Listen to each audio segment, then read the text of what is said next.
And now, on a pale horse. Chapter 4. Magician. The death watch was counting down again. Only 90 seconds remained.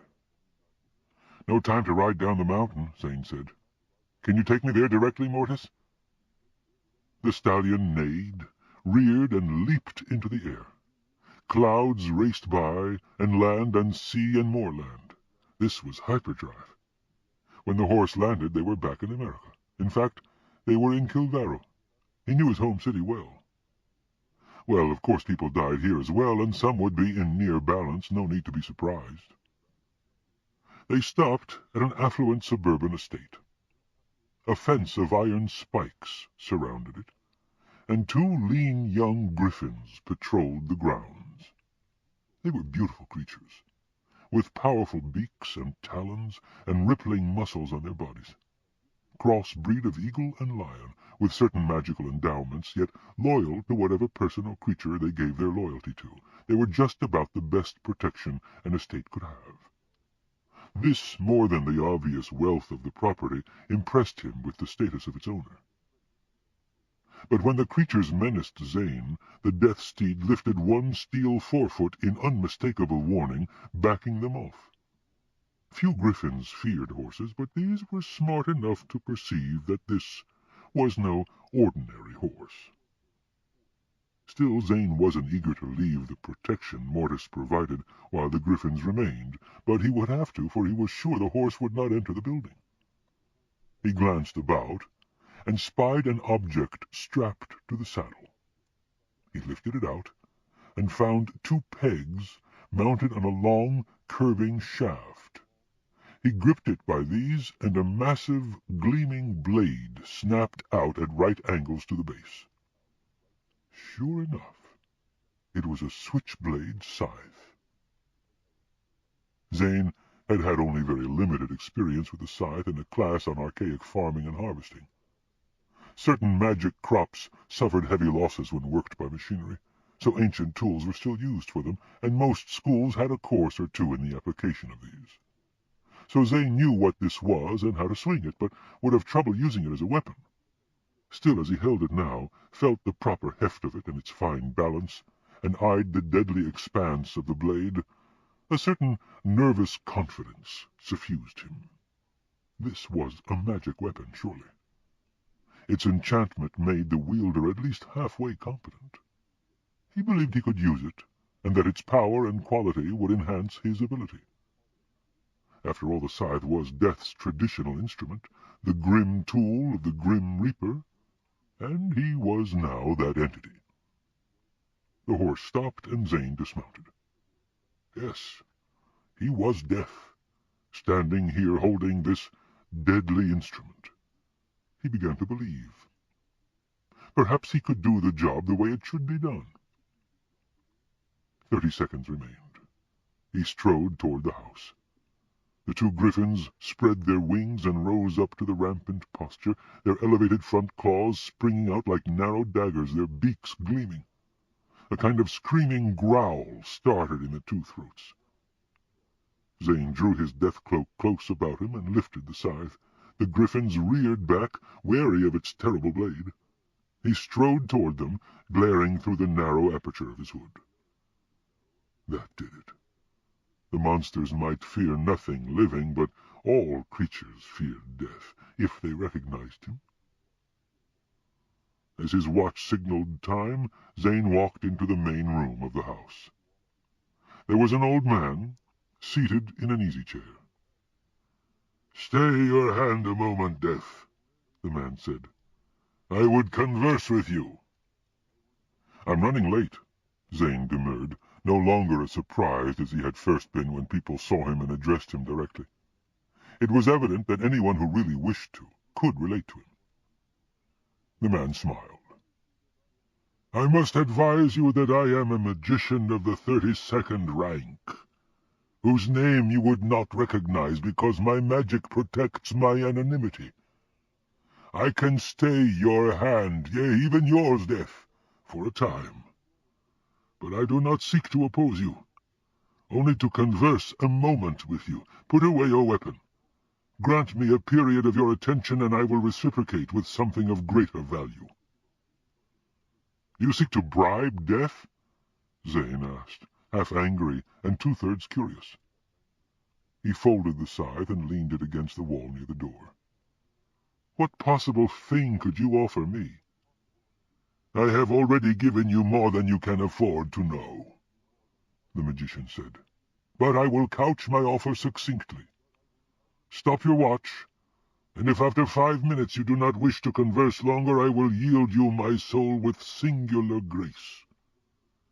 In return, I proffer you the dominant option on the love of my daughter." This did not please Zane. The bitterness of his foolish loss of Angelica to the proprietor of the Mesa pottage shop was still fresh. "What use does death have for any woman?" he asked. "You remain a man behind the death mask. Even death does not exist by souls alone." "What am I to make of a man who would prostitute his daughter to gain a few more minutes of life?" Zane asked, repelled. "Especially one who would prostitute her to the person who killed his mother," the magician agreed. Zane punched the stop button, freezing the overextended countdown. "You have my attention, magician," he said between his teeth. "I shall summon her," the man said. He tapped one gnarled finger against the arm of his chair with a sound like the clang of a small bell. That was not what Zane had meant, but he kept silent. The magician was evidently a complex, knowledgeable man who had done his research on Zane's past. Why he chose to bring his daughter into it, Zane could not guess, but that was the magician's business. Maybe the girl was so homely that no one would seek to take advantage of her anyway. The girl entered the room. She was naked. Her hair was bound under a bathing cap. Evidently she had just stepped out of an air shower. Her body was slender and well-formed, but not spectacular. She was just a normal, healthy young woman of perhaps 20 years. "What is it, father?" she inquired, her voice gently melodious. "I have offered your love to this person, Luna," the magician said, gesturing to Zane. She glanced about, perplexed. "What person?" "You can see him if you try. He is the new Death." "Death!" she exclaimed with mild horror. "So soon?" "He has come for me, not you, my dear, and I shall go with him shortly. But I wanted you to meet him before I gave him the love spell with your name on it." She squinted, looking at Zane, beginning to see him. "But I'm not dressed," she protested. "Dress, then," her father said, as if indifferent. "I wish you to make an impression on him so he will desire you." "As you wish, father," she said dutifully. "I have yet to meet the man I couldn't impress when I tried, but I doubt I have much future with the like of death." She turned and departed the way she had arrived, poised, but still not special. It seemed to Zane that magician and daughter both had considerable arrogance, assuming so blithely that the office-holder of death could be swayed by such obvious means. Perhaps, he thought further, his glimpse of lovely Angelica had forever spoiled him for other women, even if his new office had not. "My message is this," the magician said abruptly. "There is a complex plot afoot that affects my daughter, Luna Kaftan. I have protected her hitherto, but I shall no longer be able to do so. Therefore, I am asking you to do so." "I must have misunderstood. I thought you were offering me your daughter's favors in exchange for 5 minutes of my time." The magician smiled. "Death, you are rightly cynical. It is a barbed offer, of course. If you accept the bait, you will find yourself emotionally committed, and you will guard her in a manner few others could." "How can I guard anyone?" Zane demanded, sensing that he was being managed. "I am Death." "You are uniquely qualified," the magician insisted. "When, through my black arts, I perceived the nature of the conspiracy against my child, I knew she would have to have a champion to guard her as I could not. I researched diligently to locate that champion, neglecting my health in the process, and at length identified you." "Me?" Zane exclaimed. "As Death, I can do only a thing you would not want for your daughter. As a man, not as Death, I am unqualified to do anything at all for her. You should know that." "As a man, it is true you are unremarkable," the magician agreed. "But you are nevertheless uniquely qualified for the need. I believe you will grow with the office and become what you presently are not." "You know something about how I got the job of Death?" This was indeed interesting. "I was the one who persuaded fate to arrange your placement at that office," the magician said. "Persuaded fate? You? I suspect you are not yet aware of the significance of your role." "Well, every person has to die sometime." "But any person can serve, however indifferently, in the office of Death. This particular situation requires your personal expertise." "You're not making much sense to me," Zane said. "It was sheer chance that brought me to—" He broke off, for the magician's daughter, Luna, had re-entered the room. She was clothed now. She was evidently efficient about getting dressed, and wore makeup and had let down her hair, and it did make a difference. Her tresses were shoulder-length, chestnut-brown, and shone with such a rich luster that Zane was sure an enchantment of enhancement had been applied. Her eyes, which had seemed nondescript before, now were huge and beautiful, their color a deep gray like the hide of a fine racing horse, or the death steed himself. Her cheeks had warmed, and her lips were bright and sensual, the teeth showing white and even.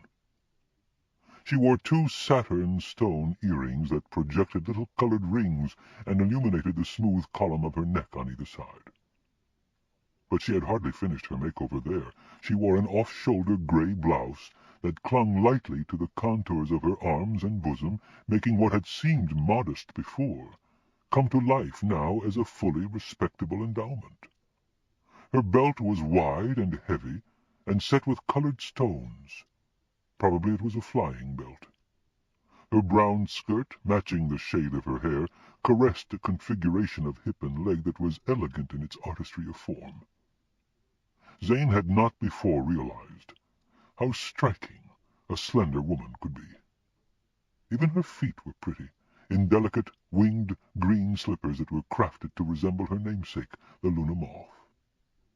About her neck was a chain of gold in the mode of fine serpentine, and on the chain, suspended artfully between her breasts, was a large moonstone, its brightness at crescent phase.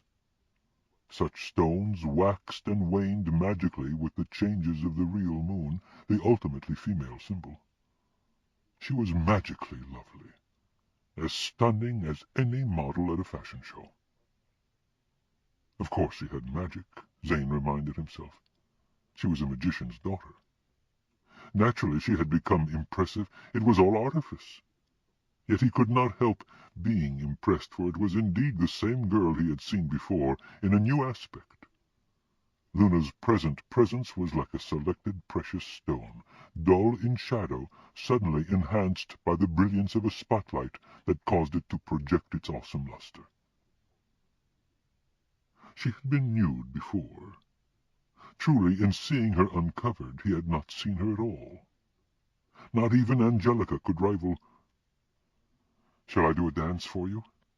Luna inquired with a charming quirk of a smile. "I don't believe it," Zane muttered. "Well, you should," she said mischievously. "You saw me nude." Zane shook his head. "I don't believe a creature like you can be casually offered to a nondescript character like me." It just doesn't make sense." "Oh, she is no gift," the magician said. "Luna has to be won, and the winning is not straightforward. What you get is the first option to compete." "I don't care to compete," Zane said, distrusting this. He was aware that the magician was offering less, now that Luna had manifested as more. Zane didn't like being managed. "Suit yourself. The love stone is here." The magician indicated a small blue gem on the table beside him. "I have no use for love stones," Zane snapped. He now wished he had never seen Angelica. How much grief it would have saved him. "Perhaps you misunderstand," the magician said. "This is not your common locator stone. This one compels love. Merely hold it and look at the woman you desire, and she will be instantly afflicted with overwhelming passion for you. You do not find these on sale in knick-knack shops." Zane eyed the stone with new respect. If he took that and looked at Luna, she would become his love slave. Probably its effect was limited to a single session. Otherwise the user would never be able to get away from the subject. But it meant the man or woman possessing such an artifact could take advantage of any other person encountered. What was he to make of the father who openly offered to subject his lovely daughter to such influence, or of the girl who knowingly permitted such enchantment to be used on her? "Thanks, no." Luna nodded slightly, perhaps in approval. Had this been a test? The magician had said his daughter needed to be won, and the use of the love stone was hardly fair competition. Maybe the stone induced passion, but not love. Given the choice between passion and love, Zane preferred the latter. The magician settled slightly in his chair, relaxing. "I must proceed. The spell that extends my life beyond its appointed time is weakening, and I dare not use another." "You dare not?" Zane asked, increasingly suspicious. "Aren't you a powerful magician?" "Magic is addictive and often damning. The white magic which has become so popular is generally harmless, but it can lead, stage by stage, to the more potent black magic which gradually corrupts and eventually damns the user. All serious practitioners employ black magic because of its versatility and power. I have used more than enough to damn me to hell." "But you are in balance, or I wouldn't have been summoned." "Technically true. It was necessary that I summon you, and this was the only way possible without alerting the unmentionable. Do not utter the name, for he is attuned to it. My enchantment protects us from chance discovery, but against his direct inquiry there is no protection, and his name would bring that. This discussion has to be private. Once I talk to you, my fate hardly matters, except that I must stay free of hell long enough to give the plan a chance to function. The unnamed quickly picks the brains of his incoming victims, so we had to seem to meet in the normal course to avoid suspicion." "You set up your own death, just to talk to me without a certain entity knowing, when you yourself had gotten fate to put me in office?" "It does seem to be a cumbersome mechanism, but a complex conspiracy is abroad and devious sacrifices are required." "Such as your life and your daughter's virtue?" Luna smiled, taking no offense. "Father is like that. That's why he's a great magician, one whom even the incarnations respect." "Evidently so." "What conspiracy?" Zane demanded. "That I may not tell you," the magician said. "How can I help you if I don't know what you want?" "I have told you what I want, my daughter's salvation." "Some way you have to guarantee it," Zane said, glancing meaningfully at the lovestone. "Your daughter is obviously only a pretext for some more sinister scheme. What do you really want?" The magician stared at the floor for a moment as if considering. I want what every halfway decent man wants, the belief that his life has in some small or devious fashion benefited the cosmos. My use of black magic has so weighted my soul that my daughter had to assume a share of my evil in order to put me in technical balance. Now she too is in peril, but she should have time to redeem herself if our ploy is successful. She can take some of your evil? Zane asked, surprised. I thought every soul had to be judged on its own merits. It does ordinarily, but sophisticated magic can alter cases, and this case has been altered.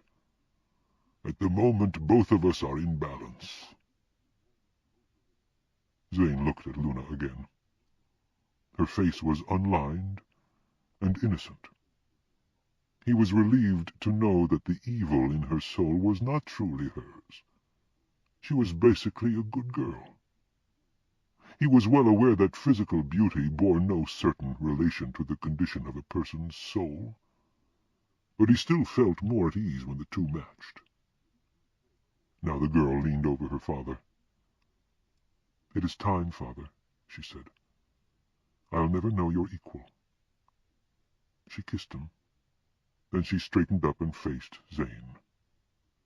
"Death, bring thy sting," she said, and turned away.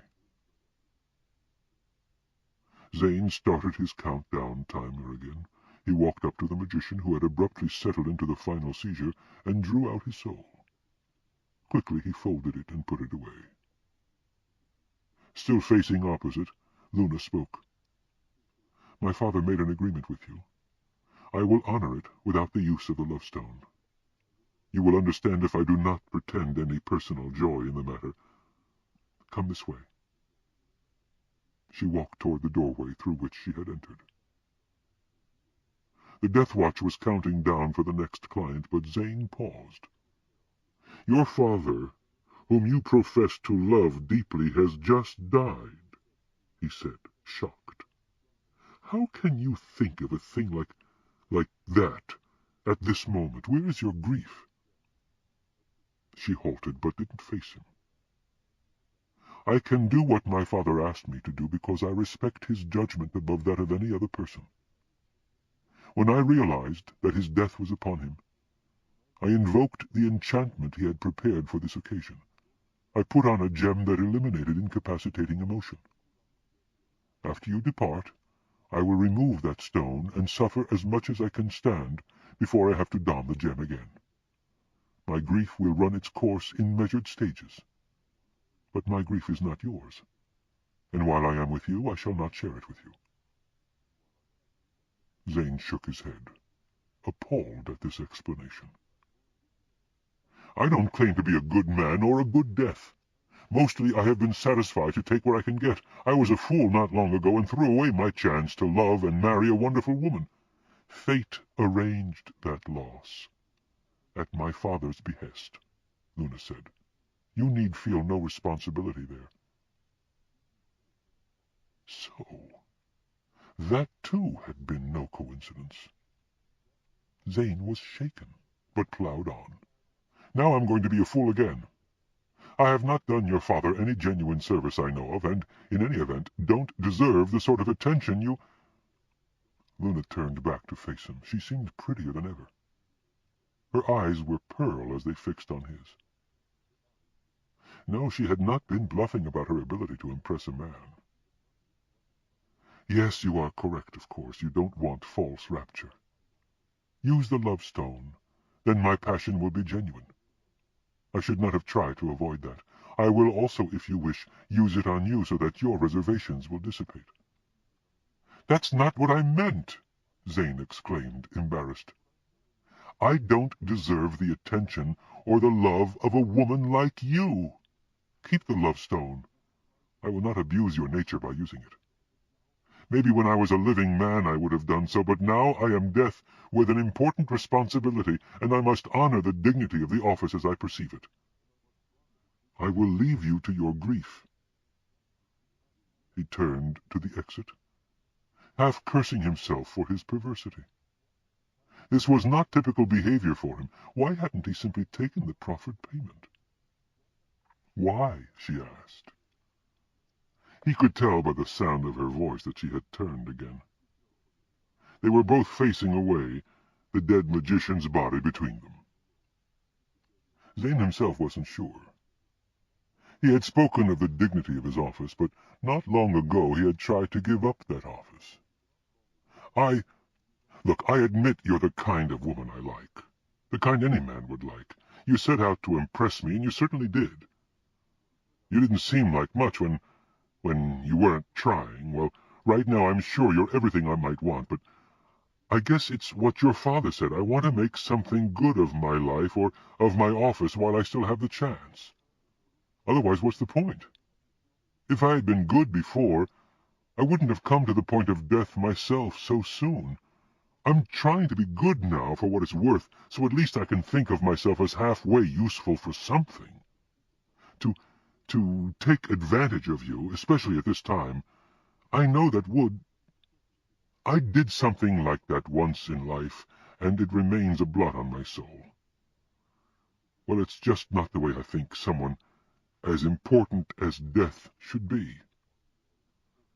So I'm going to try to play the part the way I think it should be played, even though I know I'm not a worthy actor. You are going counter to my father's wish, she said. He scheduled his death to bring you here so you would meet me. Fate took that other woman from you so that you would be free for me. I am owed to you in a very real sense.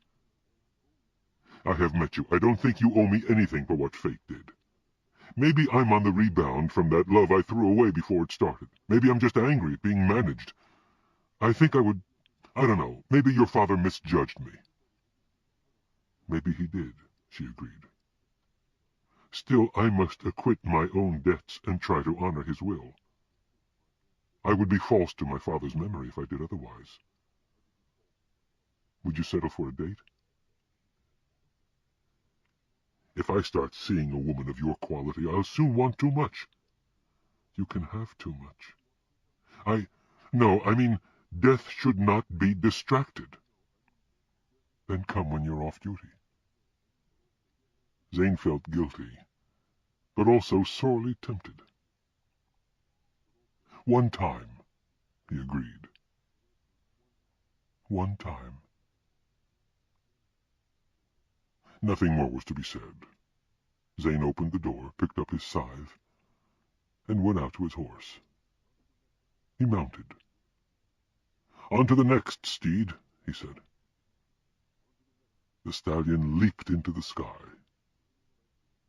Dawn was just arriving here, and a bank of clouds to the east was starting to glow. Mortis trotted over clouds as if they were sand, flying without wings, then plunged down through them somewhere on the daylit portion of the globe. But it was not land below. The horse came down on the expanse of the Atlantic Ocean. His feet touched and held. Naturally, this animal could run on water. Ahead, the cloud cover dipped to intersect the water. A storm. The stallion galloped right at it. Zane viewed the lash-whipped waves with increasing alarm. The person who held the office of death was immortal only as long as he was not killed. Suppose he drowned? The sea was becoming mountainous, the waves already surging higher than his head, and much higher nearer the storm. "I don't like this," he said. "Who will replace me if I drown here?" That wasn't really his worry, however. He didn't care who next assumed the office. He didn't want to vacate it. He didn't? Then why had he tried so ineptly to get his client to turn on him and kill him? What did he really want? He wasn't sure, but suspected it related to some personal aspect. He could accept his own demise more readily if he deliberately handed the office to a chosen successor than if an inanimate ocean washed him out. It was control and self-esteem at the root of his disquiet. A spot near the saddle horn blinked. Zane touched it, and the horse became a double-hulled speedboat, cutting through the fringe of the storm. Wonders never ceased. "You are some creature, Mortis," Zane exclaimed. but the waves were so horrendous that the craft was soon tilting precariously. The pale boat was steering itself aptly to avoid being swamped, but the sea seemed determined to outmaneuver it. "I prefer you as a horse," Zane cried as the craft crested a pinnacle and tilted sickeningly forward. He punched the blinking button on its control panel. The horse returned, galloping along the shifting contour of the wave. Yes, this was definitely better. The animal could not be swamped or overturned. "I couldn't manage without you, Mortis," Zane said, hanging on desperately. Then the client came into sight. It was a young man clinging to a bit of flotsam. The man saw Zane and lifted a hand weakly. Then he sank into a wave. "He doesn't have to die," Zane protested, speaking as much for himself as for the client. Mortis snorted noncommittally. After all, death had been summoned here to collect the client's soul. "I'm going to rescue him," Zane said. "To watch him drown, that would be like murder." The horse did not react, except to come to a halt on the water beside the drowning man. Zane dismounted and found that his feet stood firmly on the surface. Fate had said his shoes would make that possible, but he had not quite accepted it until now. He reached down, caught the man's projecting arm, and hauled him upward. The wave was liquid for the client, solid for Zane's feet, and Zane's gloved hand did not pass through the man's flesh when he didn't want it to. His magic accommodated itself to his specific needs. But a surge crossed their location, burying the client and almost jerking him away. Irritated, Zane punched the center button of the death watch, seeking to freeze time itself. Nothing happened, and he remembered that this button had to be pulled, not pushed. He pulled. The water halted in place. Waves, bubbles, and spume. The racing fog stopped as if photographed. All was still and silent. Zane got a better grip on the client and hauled him out of the sea. Apparently, time did not abate for death or death's pale horse, or for what death touched. What an amazing power Kronos had bequeathed! But it was not enough, for it was evident that the client was far gone. He had inhaled water during his final submersion. Zane got the man up on the rump of the horse, arms dangling down to one side, legs to the other. He pressed on the man's back, trying to squeeze out the water from his lungs, but this wasn't very effective. Then Mortis bucked, bouncing the man, and that did it. The water dribbled out of his mouth, and he began to choke and gasp. Zane helped him stand. The man's eyes widened. "You are death, but you haven't killed me." "I will take you to shore," Zane said. "Mount behind me and hold on." They mounted. "I don't understand," the man said somewhat plaintively. Zane pushed the button in the watch. The storm resumed. The horse walked up the progressing slope of the wave. The wind tore at them, but they were secure against it. "Why?" the man asked. Zane couldn't answer. He feared he was violating his office and would somehow be punished. But he still had to save this man. Soon they exited from the storm. There was an island ahead. The pale horse knew where he was going. They came to a deserted beach, but stray bottles showed it was at times frequented by tourists. There was civilization within range. The man got down and stood on the wet sand, still unbelieving. "Why?" he repeated. "You, of all creatures—" Zane had to make some response, if only to justify his irrationality to himself. "Your soul is in danger of hell. Go and do good in the world to redeem your afterlife." The man stared, mouth open. This was the 20th century. No one took such cautions seriously. "Farewell," Zane said. Mortis took off, prancing once more into the sky. Zane realized that more magic must be involved to prevent him from falling off when the horse made such motions. His office was fail-safe in various ways. He looked back and glimpsed the erstwhile client still standing, staring after him. Had he done the right thing? Probably not. For the second time, he had actually interfered with death, changing the course of a client's life. Maybe he was acting in an irrational manner, allowing his personal hang-ups to affect his office, yet Zane knew he would do it again. Apparently he was unable to rise above his human limitations to perform the office impartially. The death watch was counting down again. Zane punched the stop button, halting the countdown without stopping regular time. "I've had enough of this for the moment," he said to the horse. "I want to pause and reflect. Do you have a favorite pasture where you graze? Take me there." Obediently the horse galloped farther up to a thin cloud layer. As they came level with it, Zane saw the top side open out into a lush green plain. "So your pasture is in the sky," he remarked. The horse landed on the greensward and trotted across it to a large, comfortable ginkgo tree. Zane dismounted. "You will be near when I need you?" The stallion made an acquiescent nicker and proceeded to graze. Zane noticed that the animal was now unfettered by bridle or saddle. These accoutrements had simply ceased to exist when not in use. Zane sat down and leaned back against the massive trunk of the tree. "What am I doing here?" he asked himself aloud. "Why aren't I doing my job?" No answers came. Mortis grazed in a lush field. The light breeze rustled the odd ginkgo leaves. A small spider dangled on a thread before Zane. "What's the matter with me, Arachne?" he asked the spider. "I have a good job here, fetching in the souls of the borderlines. Why am I letting them go when I thought I wanted to act in accordance with the standards of the office? Am I a hypocrite?" The spider enlarged. 4 of its legs dangled down, fusing into 2 larger limbs, and 4 lifted up, becoming 2 lesser extremities. Its abdomen contracted and elongated. Its head rounded, and the 8 eyes merged in much the manner the legs had, 2 pairs forming 2 larger orbs, and the other 2 pairs sliding to the sides to form ears.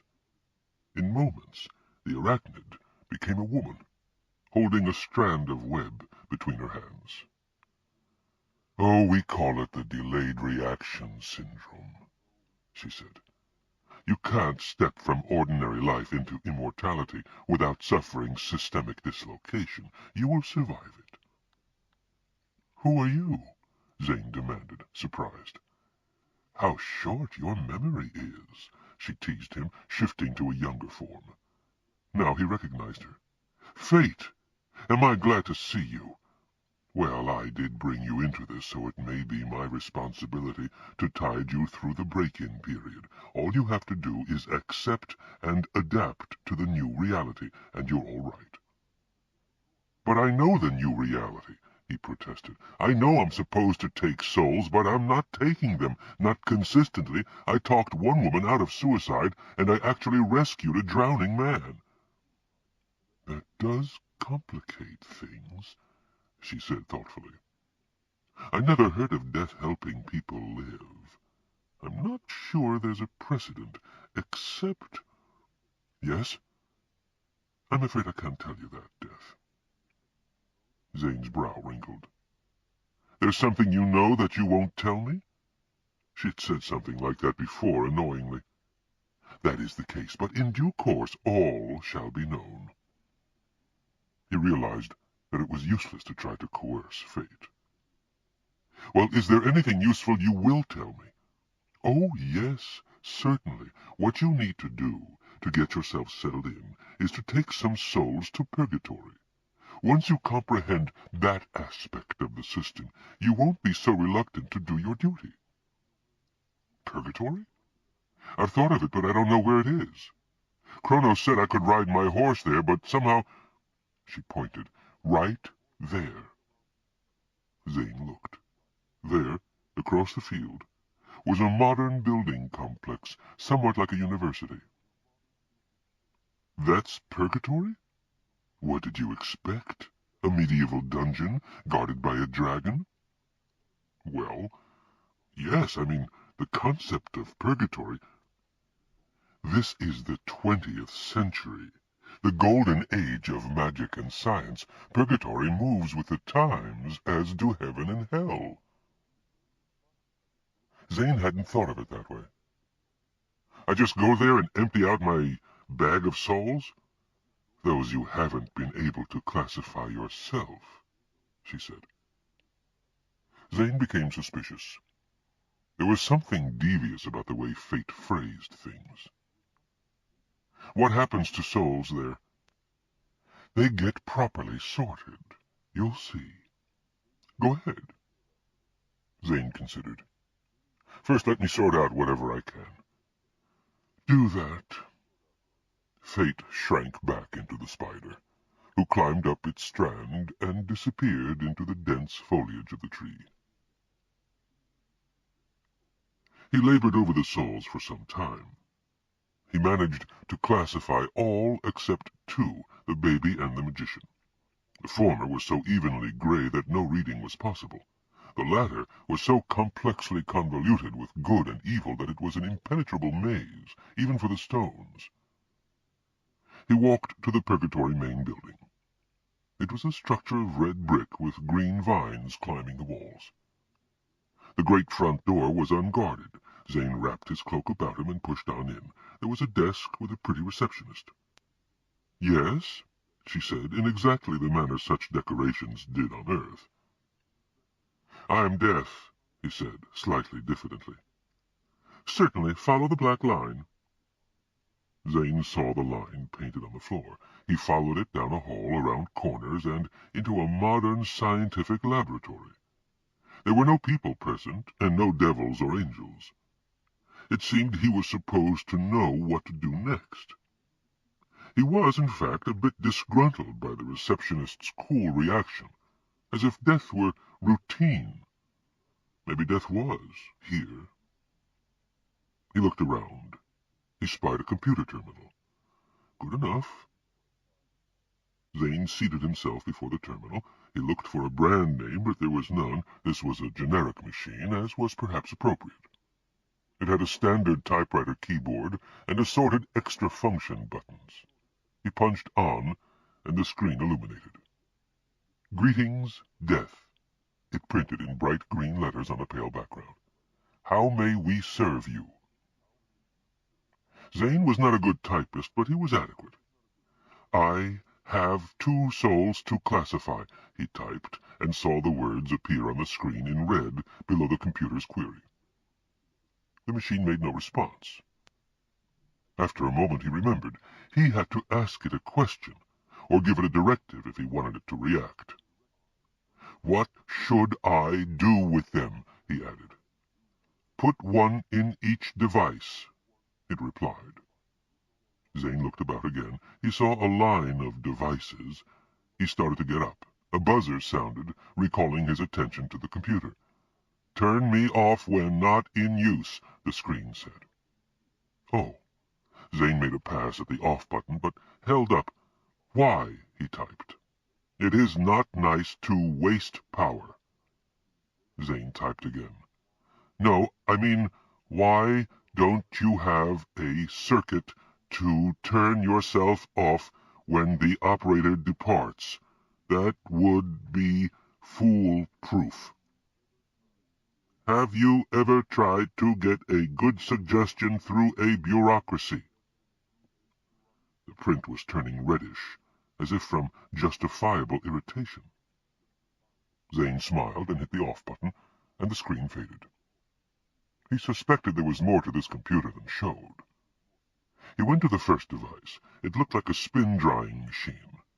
He brought out the baby soul and fed it into the hopper. The machine purred. The soul dropped down into the spinner, which started to rotate. Faster and faster it went, plastering the soul against its rim. "A centrifuge!" Zane exclaimed. "To spin out the evil so it can be measured." Suddenly it made sense. Presumably after the evil was out, there would be another spin to extract the good, and some way to match them against each other. But no evil spun out. After an interval the machine stopped. The soul was ejected to a lower hopper. Zane picked it up and returned to the terminal. He turned on the computer. "It didn't work," he typed. "What do I do now?" "Describe the soul." "It's a baby Pure gray, no shades.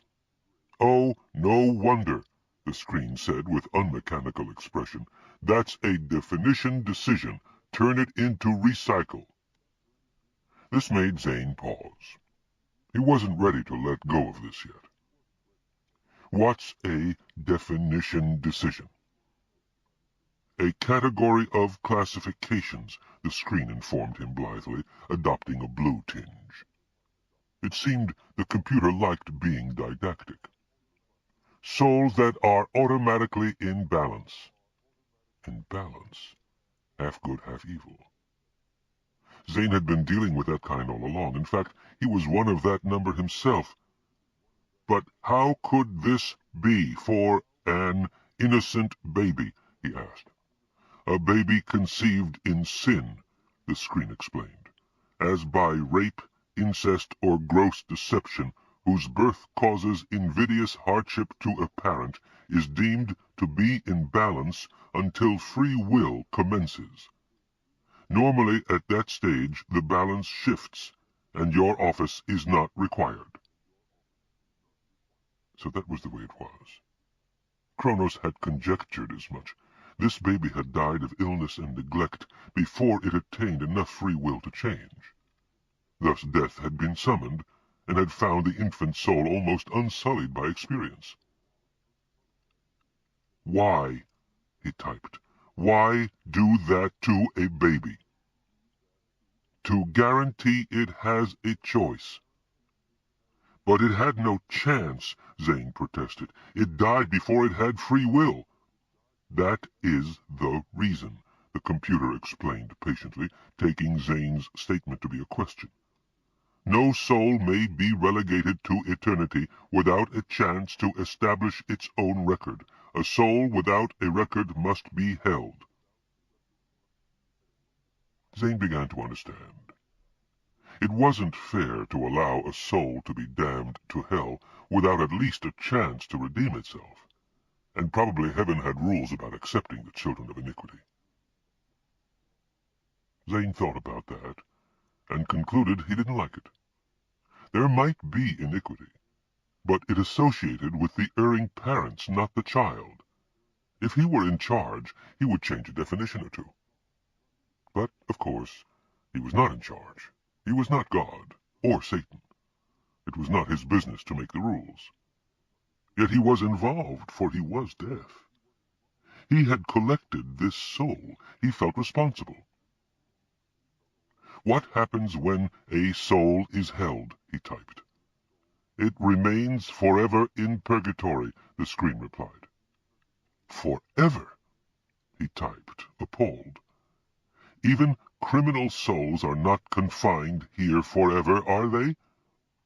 True, criminal souls go to hell forever. That realigned things.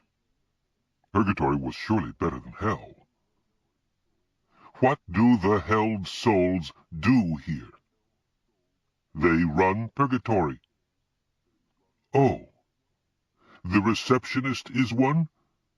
Correct. That didn't seem so bad, if not exactly good.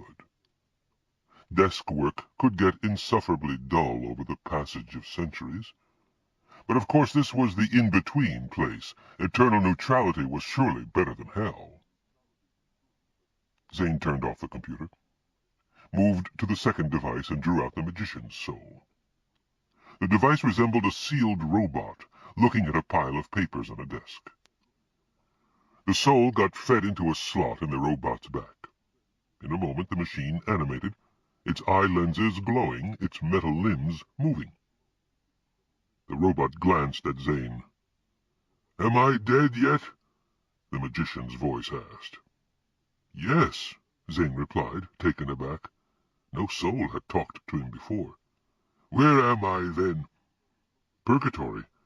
Your soul is so precisely in balance, I couldn't clarify it for heaven or hell, so I brought it here."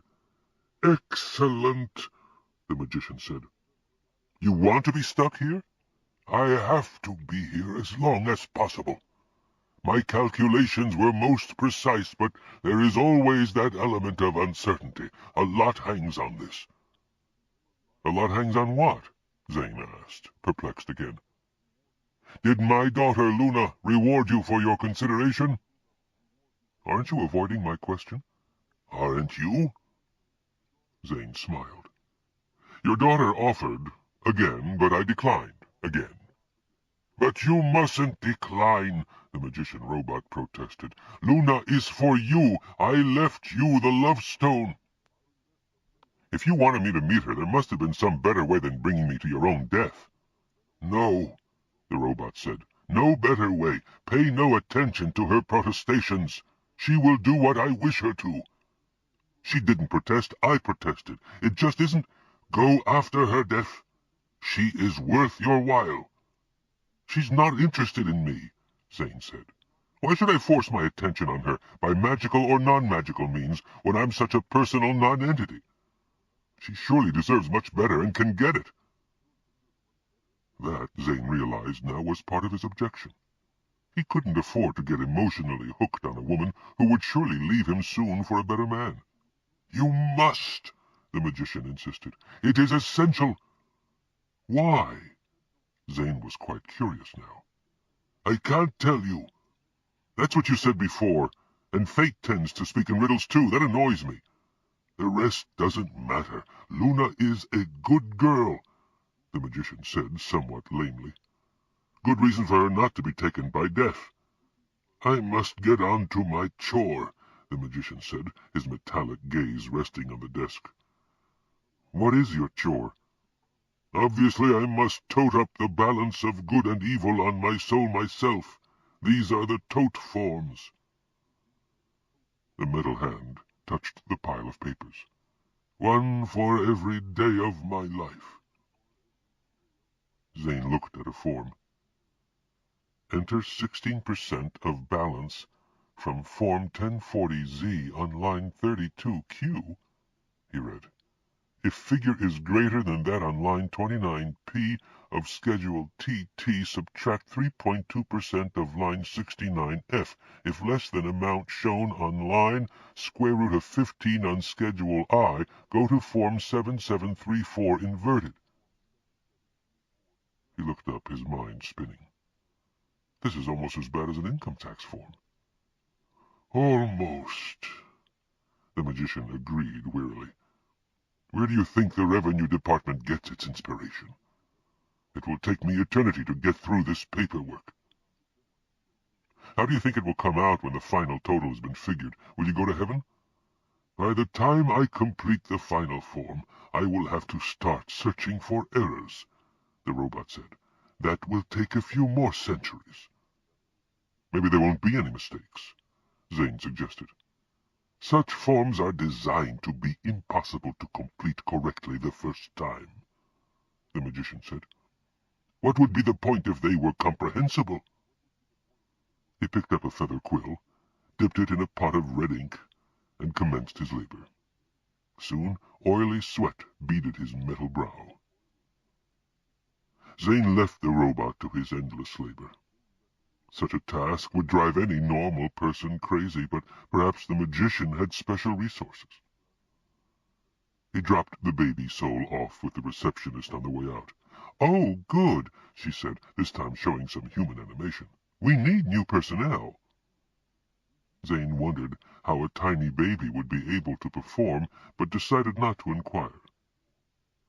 Purgatory surely had ways to facilitate such things, and, of course, it had eternity to do so.